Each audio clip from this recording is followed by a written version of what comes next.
ಜೈಲಲ್ಲಿ ದರ್ಶನ್ಗೆ ಫಂಗಸ್ ಇತ್ತು, ಫಂಗಸ್ ಬಂದಿದೆ ಅಂತ ಹೇಳ್ತಾ ಇದ್ರಲ್ಲ, ಅದಕ್ಕೂ ಉತ್ತರ ಕೊಟ್ಟಿದ್ದಾರೆ. ಫಂಗಸ್ ನಾಟಕದ ಬಗ್ಗೆ ಕಾನೂನು ಪ್ರಾಧಿಕಾರ ವರದಿಯನ್ನು ಕೊಟ್ಟಿದೆ. ದರ್ಶನ್ನಲ್ಲಿ ಕಾಣಿಸ್ಕೊಂಡಿರೋದು ಫಂಗಸ್ ಅಲ್ಲ, ಬಿರುಕು, ಕಾಲು ಒಡ್ಕೊಂಡಿದೆ. It is not fungus.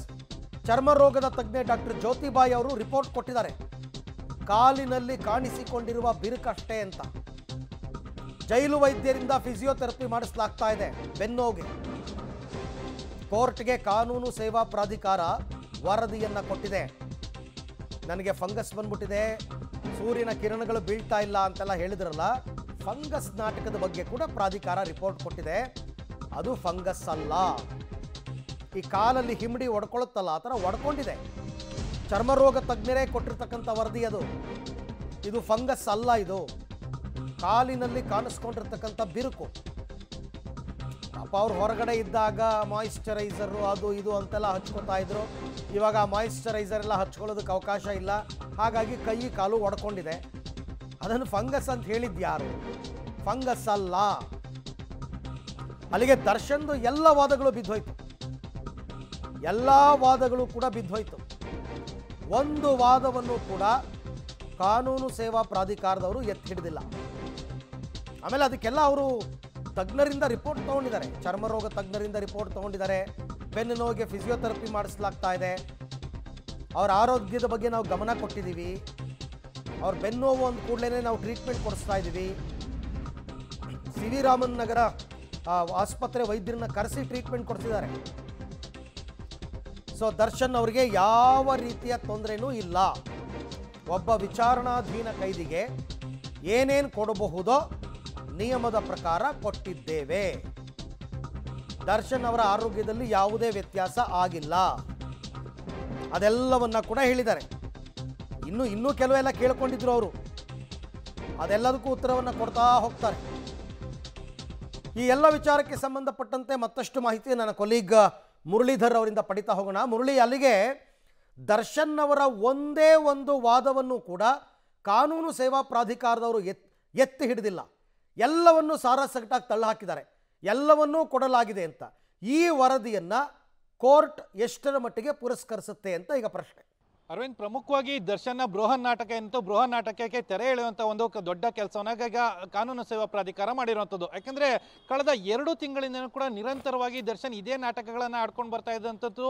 ಇದೇ ರೀತಿಯ ನನಗೆ ಸೌಲಭ್ಯಗಳು ಸಿಗ್ತಾ ಇಲ್ಲ, ನನಗೆ ಪಾಯ್ಸನನ್ನು ಕೊಡಿ, ನನಗೊಂದು ತೊಟ್ಟು ವಿಷವನ್ನು ಕೊಟ್ಬಿಟ್ರೆ ನಾನು ಅದನ್ನು ಕೂಡ ಸತ್ತೋಗ್ಬಿಡ್ತೀನಿ, ನನ್ನ ಜೊತೆಗೆ ಬಿಸಿಲು ಬೀಳ್ತಾ ಇಲ್ಲ, ನನಗೆ ಫಂಗಸ್ ಬರ್ತಾ ಇದೆ, ಇವೆಲ್ಲ ವಿಚಾರಗಳನ್ನು ಪದೇ ಪದೇ ಮುನ್ನೆಲೆಗೆ ತರುವಂಥದ್ದು, ಹೊಸ ಅರ್ಜಿಗಳನ್ನು ಹಾಕುವಂಥದ್ದು, ಜೊತೆಗೆ ಚಾರ್ಜ್ ಫ್ರೇಮನ್ನು ತಪ್ಪಿಸ್ಕೊಳ್ಳುವಂಥ ಒಂದಷ್ಟು ನಾಟಕಗಳನ್ನು ದಿನನಿತ್ಯಗಳು ಆಡ್ಕೊಂಡ್ರೆ ಬರ್ತಾ ಇದ್ರು.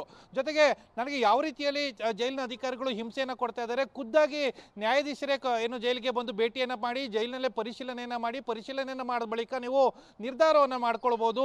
ಜೊತೆಗೆ ನನಗೆ ಅಷ್ಟರ ದೊಡ್ಡ ಮಟ್ಟಿಗೆ ಹಿಂಸೆ ಆಗ್ತಾ ಇದೆ ಅಂತೇಳಿ ಒಂದು ಮನವಿಯನ್ನು ಕೂಡ ಮಾಡ್ಕೊಂಡಿದ್ರು. ನ್ಯಾಯಾಲಯ ಈ ರೀತಿಯ ಒಬ್ಬ ಕೈದಿ ಅಥವಾ ಒಬ್ಬ ಆರೋಪಿ ಏನಿದ್ದಾನೆ, ಆರೋಪಿ ಮನವಿಯನ್ನು ಮಾಡ್ಕೊಳ್ಳೋ ಸಂದರ್ಭದಲ್ಲಿ ಅದನ್ನು ಪುರಸ್ಕಾರ ಮಾಡಬೇಕು ಅಂತೇಳಿ ಪುರಸ್ಕಾರ ಮಾಡಿತ್ತು. ಜೊತೆಗೆ ಕಾನೂನು ಸೇವಾ ಪ್ರಾಧಿಕಾರದ ನ್ಯಾಯಾಧೀಶರನ್ನು ಕೂಡ ಏನು ಜೈಲಿಗೆ ಕಳಿಸುವಂಥ ಕೆಲಸಗಳು ಆಗಿತ್ತು.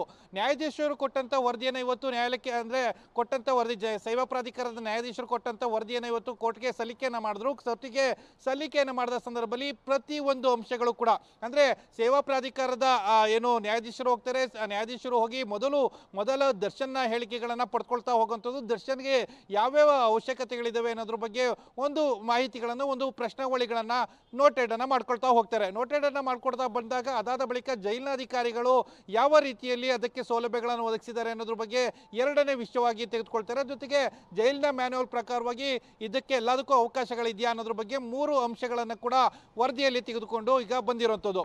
ಅಂದರೆ ಅಲ್ಲಿ ಹೇಳ್ತಾ ಹೋಗ್ತಾರೆ, ಮೊದಲನೇ ಹಂತವಾಗಿ ದರ್ಶನ್ ಇರುವಂಥ ಬ್ಯಾರಕ್ ಏನಿತ್ತು, ಬ್ಯಾರಕ್ನಲ್ಲಿ 1 ಇಂಡಿಯನ್ ಟಾಯ್ಲೆಟ್ ಇದೆ, 2 ವೆಸ್ಟರ್ನ್ ಟಾಯ್ಲೆಟ್ ಇದೆ, ಜೊತೆಗೆ 2 ಸ್ನಾನದ ಗೃಹಗಳಿದ್ದಾವೆ. ಸ್ನಾನ ಮಾಡಲಿಕ್ಕೂ ಕೂಡ ಯಾವುದೇ ರೀತಿಯ ಸಮಸ್ಯೆಗಳಿಲ್ಲ. ಅಗತ್ಯವಾದ ಬೆಳಕು ಮತ್ತು ಗಾಳಿಯ ವ್ಯವಸ್ಥೆ ವ್ಯವಸ್ಥೆ ಎಲ್ಲ ಕೂಡ ಇದಾವೆ, ಅದರಲ್ಲಿ ಯಾವುದೇ ರೀತಿಯ ಸಮಸ್ಯೆಗಳು ಇಲ್ಲ ಕೂಡ ಅನ್ನೋದು ಕೂಡ ಅವರು ಉಲ್ಲೇಖವನ್ನ ಮಾಡ್ತಾರೆ.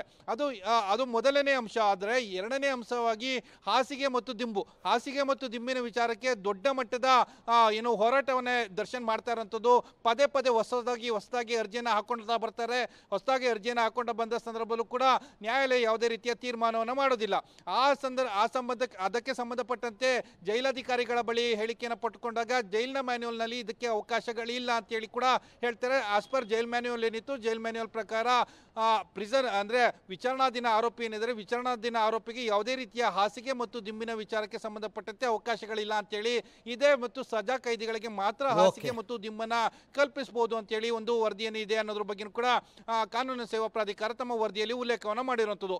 ಇನ್ನು ಮೂರನೇ ವಿಚಾರವಾಗಿ ನಮಗೆ ಟಿವಿ ಬೇಕು ಅಂತ ಹೇಳಿ ಕೇಳ್ಕೊಂಡಿದ್ದಾರೆ. ಟಿವಿಗೆ ಸಂಬಂಧಪಟ್ಟಂತೆ ಪ್ರತಿಯೊಂದು ಬ್ಯಾರಕ್ಗೂ ಕೂಡ ವಿಶೇಷವಾಗಿ ಟಿವಿಯನ್ನು ಅಳವಡಿಕೆ ಮಾಡಲಿಕ್ಕೆ ಸಾಧ್ಯ ಇಲ್ಲ. 6 ಜನ ಮಾತ್ರ ಆರೋಪಿಗಳು ಮಾತ್ರ ಇರುವಂಥದ್ದು. ಅದಕ್ಕೆ ಟಿವಿಯನ್ನು ಒದಗಿಸಲಿಕ್ಕೆ ಅವಕಾಶಗಳಿಲ್ಲ, ಮತ್ತು ಜೈಲಿನ ಮ್ಯಾನ್ಯುವಲ್ ಪ್ರಕಾರವೂ ಕೂಡ ಅದಕ್ಕೆ ಅವಕಾಶಗಳಿಲ್ಲ ಅಂತ ಹೇಳಿ ಕೂಡ ಉಲ್ಲೇಖವನ್ನು ಮಾಡಿರುವಂಥದ್ದು.